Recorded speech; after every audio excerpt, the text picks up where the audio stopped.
Voilà pourquoi nous te couronnons le Seigneur. Voilà pourquoi nous te couronnons le Messie. Voilà pourquoi nous te couronnons l'Éternel. Parce que nous avons le Seigneur après notre Dieu. C'est pas ça qu'il aime. Nous voulons que tu puisses régner dans nos vies. Nous voulons que tu puisses régner dans le travail. Nous voulons que tu puisses régner dans nos santé. Nous voulons que tu puisses régner dans nos mariages. Nous voulons que tu puisses régner dans tout ce que nous allons entreprendre. Parce qu'il n'y a que toi le seul, l'unique, le véritable, le Dieu puissant, l'insondable, à qui nous nous confions, parce que tu ne déçois pas, parce que tu ne me laisses pas, parce que tu ne me donnes pas, parce que tu es Dieu. Je te dis la gloire, l'honneur, l'élévation, la suprématie, la magnificence, me remonte à toi et à toi seul, pour tout ce que tu fais, pour tout ce que tu as fait, pour tout ce que tu fais et pour tout ce que tu feras. Nous te rendons toute la gloire. Dans le nom de Jésus, nous avons ainsi prié et nous disons Amen. Amen. Nous disons Amen. Amen. Amen. Amen. Bien-aimés, ce matin, nous sommes venus pour prier. Amen. Et tu peux dire à ton voisin, je suis venu prier. Je suis venu pour prier. Bien-aimés, hier, Dieu nous a parlé au travers de sa servante. Il nous a montré comment est-ce que nous devons nous confier. Parce qu'aujourd'hui, nous demeurons, nous avançons, nous évoluons. C'est parce que nous ne savons pas à qui nous nous confions. C'est parce que nous ne savons pas comment nous marchons. C'est parce que peut-être nous tâtonnons, parce que la Bible dit quelque part, vous priez, vous ne recevez pas. C'est parce que vous ne savez pas comment prier. C'est de la même manière. Quand on dit se confier, il faut connaître la personne à qui on se confie. Amen. On doit se confier à Dieu, non à un individu. Amen. Est-ce que quelqu'un peut dire Amen? Amen. Un individu peut-être parce qu'il est, s'il est mandaté par Dieu, parce que Dieu on ne le voit pas. Mais nous devons avoir l'espérance que nous nous confions à l'Éternel. Amen. C'est à lui et à lui seul que nous aurons la solution par rapport à nos problèmes. Amen. Mais se confier à Dieu, c'est s'attacher à lui. Amen. Se confier à Dieu, c'est l'aimer. On ne peut pas se confier à quelqu'un qu'on n'aime pas. On ne peut pas se confier à quelqu'un dont on a la haine envers lui. Se confier à Dieu, bien-aimé, c'est aimer Dieu. Amen. C'est chercher à être son ami. Amen. C'est chercher à être son confident. Amen. C'est chercher à être, bien-aimé, son partenaire. Amen. Parce que quand on voit dans ce verbe confier, il faut qu'il y ait confiance. Amen. Amen. Amen. Il faut qu'il y ait confiance. On peut aller se confier à quelqu'un, aussi longtemps qu'on n'a pas confiance à lui, ça ne sert à rien. Amen. Amen. On nous a dit, nous devons nous confier à Dieu totalement. Amen. Pas partiellement. Mais nous devons nous confier à lui totalement. Parce que nous devons savoir que c'est lui et lui seul qui revient la dernière décision de nos vies. Amen. Amen. Amen. Et l'homme ne peut pas te séparer de l'Éternel. Amen. Parce que la Bible dit, qui me séparera de l'amour, ni les tribulations, ni la force, ni la haine, ni le combat, ni le marteau. Personne n'est en mesure de te séparer de l'amour de Dieu. Amen. Mais celui qui se confie totalement à Dieu, bannit la rébellion. Est-ce qu'il y a quelqu'un qui peut dire Amen? Amen. Parce que celui qui se confie à Dieu doit avoir les armes et les instruments que Dieu aime. Il doit même marcher selon les principes de Dieu. Amen. Il doit chercher à entrer dans les secrets de Dieu. Se confier à Dieu, cela veut dire chercher à entrer dans les secrets. Vous devez regarder l'histoire de Samson et de Dalila. Samson avait un secret. Et ce secret-là qui lui donnait la force à neutraliser tous les Philistins. Vous êtes d'accord avec moi? Amen. Il a fallu que Dalila arrive à chercher à se confier, à entrer dans les secrets de Samson pour tirer son secret. C'est ça, c'est confier à Dieu. Amen. Chercher à entrer dans les secrets de Dieu.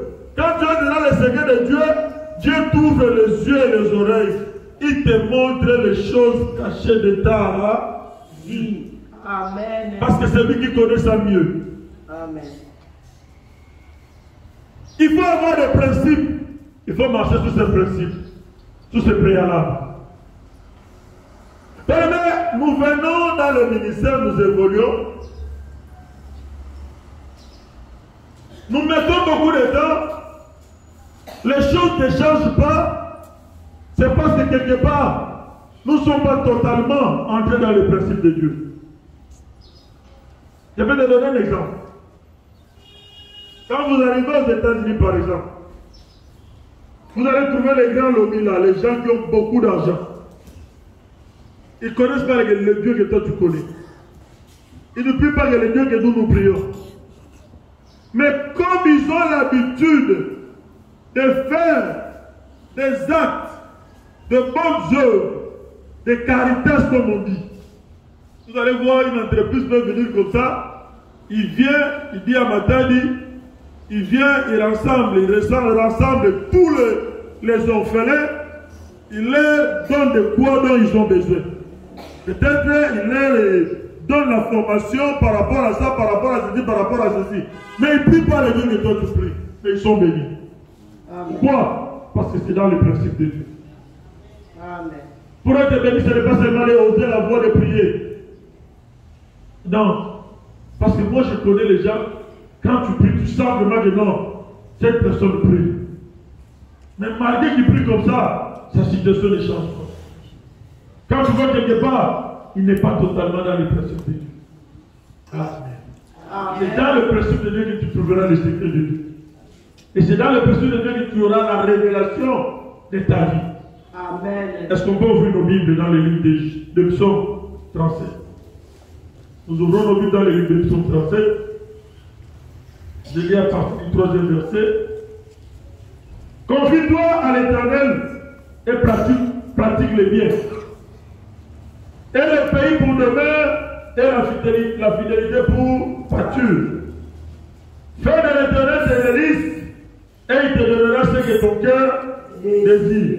Recommande ton sort à l'Éternel, mets à lui ta confiance et il agira.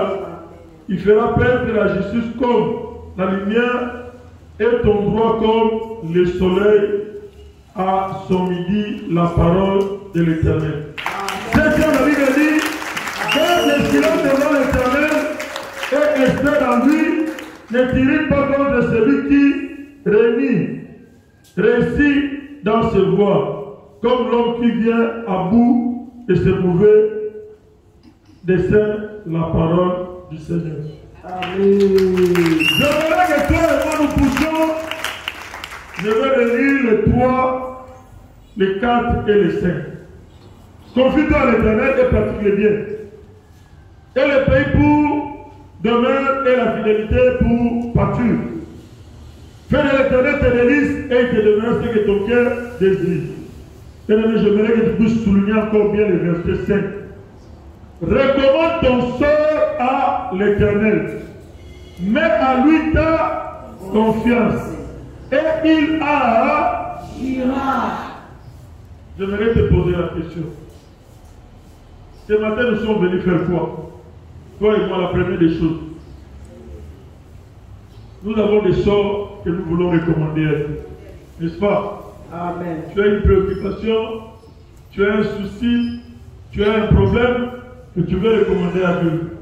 Quand tu es sorti de ta maison, On t'a peut-être donné une nouvelle ce matin. La nouvelle est que peut-être il y a tel de la famille qui est malade. Peut-être hier tu avais reçu les samedis, la semaine passée, tu avais reçu une demande d'explication au travail. Peut-être dans le foyer avec ton mari, ça ne marche pas. Peut-être il y a des enfants à la maison qui te dérangent, qui te font mal à la tête. Chacun a un problème, un souci. Vrai ou faux? Oui. Et ce matin, nous sommes venus, chacun est venu pour recommander à Dieu. Cela veut dire pour présenter à Dieu ces problèmes qui lui dérangent tant. Vrai ou faux? Oui. Mais j'aimerais te dire, il y a des préalables. Pour arriver à présenter à Dieu tes problèmes, il y a des préalables. Voilà pourquoi Dieu commence d'abord par dire, confie-toi à Éternel. et pour demain, et le pays pour demain, et la fidélité pour Voiture. faire de l'éternel Délice. il te donnera Ce que ton cœur et désire. recommande après. Ton sort, éternel. C'est comme on dit, on ne peut pas arriver à 10 si on n'a pas commencé par 1. Vous êtes d'accord avec moi? Amen. On ne peut pas arriver à 20 sans pour autant dépasser 13. Je l'ai toujours dit, Dieu, c'est un Dieu de principe. Principe. Il ne peut pas agir au-delà de ses principes. Pour avoir tout ce dont tu as besoin, pour présenter à Dieu dont tu as besoin, il faut d'abord que Dieu trouve en toi qui est un attachement total. Amen. La raison pour laquelle Dieu dit ceci, soit tu es chaude, soit tu es froide. Froide. Soit tu es dans la lumière, soit tu es dans les Ténèbres. tout revient à toi de décider. Amen. Parce que lui, c'est celui qui voit mieux que nous. Amen. C'est celui qui connaît mieux que nous. Amen. C'est celui qui compte mieux que nous. Amen. Mais moi, je connais les gens avec qui on est venus ensemble dans ce ministère.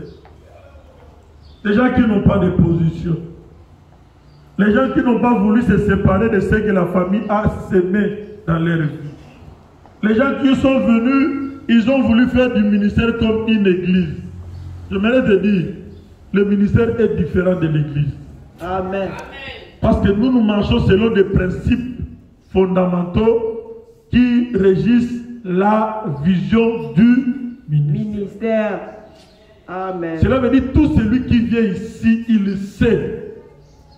Et il est d'accord que quelque part dans ma vie, j'ai ce qu'on appelle les combats. Amen. Si tu n'as pas ça dans la tête, si tu tu n'arrives pas à digérer ça dans ta tête, cela veut dire tu demeureras pendant longtemps, la situation ne changera pas. Dieu. C'est comme si j'aimerais encore aller très loin. Un jour, j'ai entendu une maman dire, ah, tu as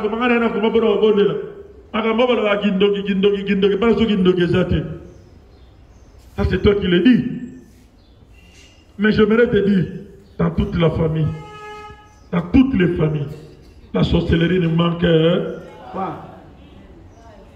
La Bible dit, le diable s'est irrité contre la femme, contre ceux-là qui gardent les recommandations de Jésus. Il s'est irrité contre toutes ces personnes-là, descendent pour faire quoi? Pour leur mener quoi? La guerre. Pour dire que, aussi longtemps que tu touches la Bible, que tu le veuilles ou que tu le veuilles pas, maman, le diable va faire quoi? Va te mener un combat. Amen. Que tu le veuilles ou pas, que tu le nies ou pas, au vu de nos origines, de là où nous sommes sortis, tu peux faire un semblant. Mais moi, je vous ai dit, quand je suis venu dans ce ministère, apparemment, je ne pensais pas que j'avais des problèmes. apparemment, trop jeune, très petit quand je suis venu. Apparemment, je ne pensais pas que j'avais des combats. Ça, c'était moi. Parce que quand je suis venu, je portais encore l'uniforme, le bleu-blanc. Amen. Amen. Je portais encore le bleu-blanc. Mais je me rappelle, je n'avais pas encore les bacs. Cela veut dire le diplôme d'État, comme on appelle ici. Je n'avais pas ça encore. Mais je me retrouvais déjà avec 2 voitures. Pour dire que, apparemment, je voyais comme si j'étais bien. Ça, c'était la voiture, les voitures de la maison de papa qui avait laissé. Les biens que papa avait laissés. Mais moi-même déjà, 5e, 6e, je me retrouvais avec un Peugeot 504, avec une voiture Peugeot 504 et une voiture Peugeot 555. Apparemment, c'était comme si j'étais bien. Quand je passais trop jeune, les gens pointaient du doigt. Les gens montaient regarder ces jeunes-là. Amen. Amen. Mais je ne savais pas que j'étais aîné. Ton apparence extérieure peut te tromper. Amen. Tu peux commencer à regarder le miroir. Chaque jour, je suis belle. Je suis belle. Mais tu oublies que dans cette beauté-là, derrière cette beauté-là, il y a une condamnation de célibat endurci. Tu peux commencer à te dire que je suis belle. Aussi longtemps que tu ne te confies pas à Dieu pour chercher à connaître qu'est-ce qui est derrière ma vie, qu'est-ce qui est caché derrière ma situation, qu'est-ce qui est caché de regarder toutes les mamans qui sont aujourd'hui à balader. Au Canada, il va qui sont votés, le Kouta. Le Kouta. Souvent, les photos là, vous gérez sur le monument, dans la tournage de Coco. J'ai posé la question. Parce que je suis né dans une famille où il y a beaucoup de filles. Pour moi, ma préoccupation, quand je suis venu à la bergerie, ça me dérangeait. De voir toutes les sœurs là, toutes les mamans là, rester comme ça sans mari, moi ça me dépassait. Je me disais, c'est pas quand même normal. Et quand je voyais même les yeux charnels, je disais, tu sais, là, elle est quand même belle, non? Mais pourquoi elle ne se marie pas? Un jour, j'ai approché une grande sœur. Je suis dans ta lieu, à tout ce que vous mais apparemment, quand je te regarde, je vois que la jeunesse, là, vous avez dit, moi, c'est du top. Avec la Tika. Ils ont encore une apôtre, moi, un diplomate. La salle va payer, nous, c'est l'apôtre. Avec quand j'étais une jeune fille, j'étais très belle. Et les hommes venaient. Mon père me disait toujours, toi, pas des gens, pas ma toi, tu vas te marier avec un diplomate. Si 58 ans, à Balité, à Boti, c'est parce que c'est confié à qui? À l'homme. Qui était son père. Mais il n'a pas voulu entrer creuser pour savoir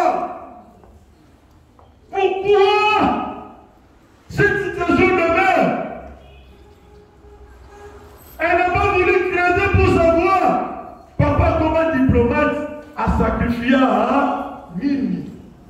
A fait ça à Nini. A flatté maman au temps de maman Porto, maman Nyoso, Passali maman au temps de l'année maman Porto c'est bien, mais leur vie a été vendue. Leur vie a été échangée. Celui qui se confie à Dieu totalement, Dieu prend charge de lui. Amen.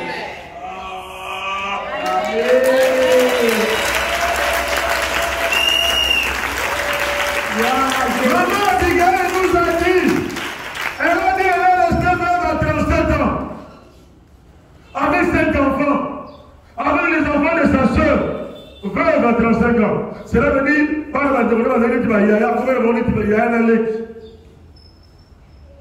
Mais c'est dit, je ne veux pas me détourner de gauche, ni de droite. Je vais me confier à celui-là qui est capable. Celui dont elle a entendu dire que c'est un Dieu des orphelins, le mari de aujourd'hui, n'est-ce pas que ce Dieu a pris soin? Il a pris soin de ses enfants. Aujourd'hui, dans la noce matin, qui classe ma Silicie, dis-moi, qui peut faire des choses Amen. Gloire à Jésus.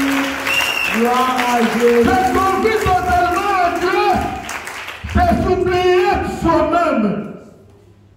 S'oublier. Cela veut dire omnibosani. Les gens peuvent te pointer du doigt. Les gens peuvent parler. Les gens peuvent dire, mais toi tu fermes tes oreilles. Tu ne regardes que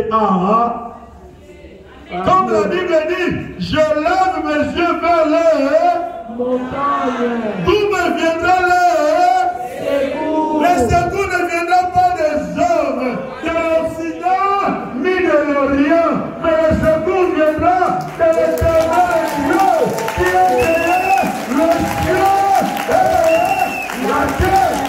Amen. Ah, Jésus. Le maître de ta vie, le maître de ma vie, c'est le Seigneur Jésus. Christ. C'est à qui se devant de lui que nous devons nous. Mais maintenant, là, va se comprendre. Moi, je vis les gens. Les gens qui se sont confiés aux hommes pendant la Deuxième République. J'ai eu à trouver le maire, il y a causé la première, il y a pas la migue, il y a pas la Deuxième République. Aux hommes, on a se confier à parler, on va se confier à mon confition.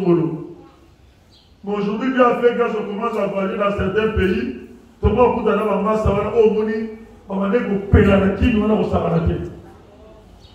Dans mon ami Moko, on va discuter. Il est devant 4 tchatch. Oui, il est dans le Mercedes, mais pas ça là-bas. Mon papa est général. Il est merci beaucoup, il y a 6 cas. Il est en France. Et là, on est fatigué là-bas, on va plus se voir dans la casse dans la France. Souvent, on va en France, souvent, quand on est sur le mais on va discuter, moi, en général, à Zubriquet, à Pélissi, à Boguinamoto, Yassika, à Moï, et Péli.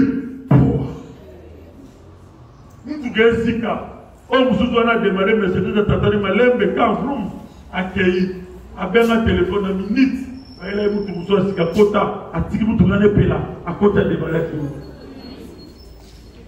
Et dans d'autres côtés, ce sont des gens qui étaient attachés à leur père.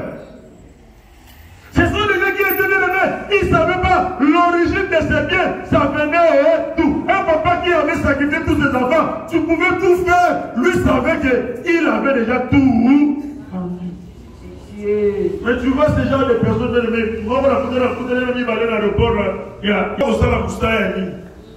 parce qu'il y a un principe là-bas.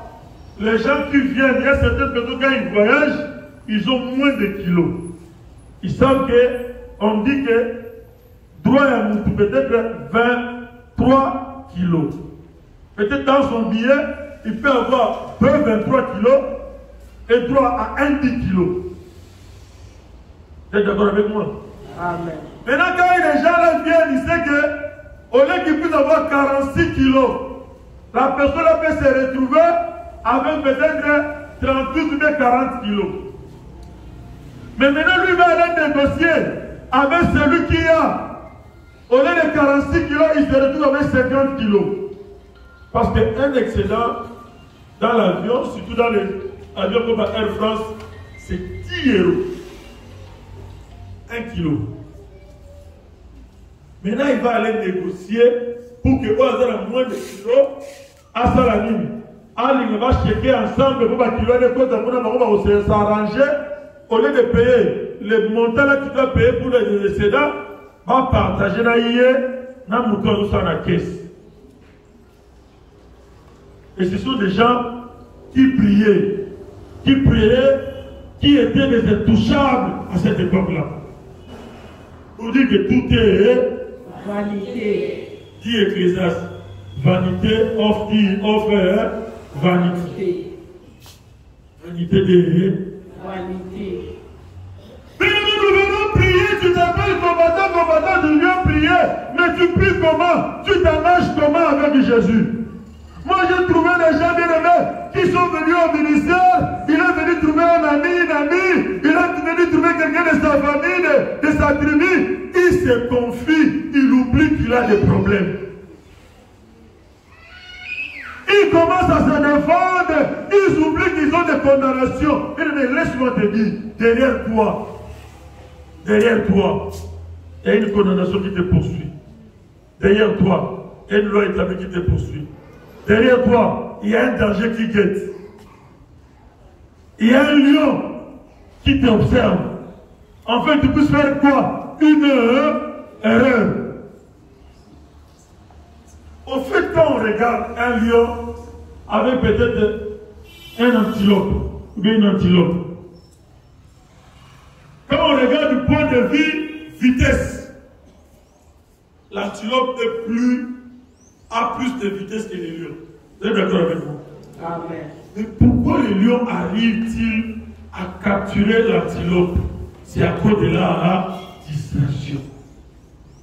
Il sera tellement en train de manger, il va s'oublier que dans ces arbres-ci, il y a un danger qui me guette.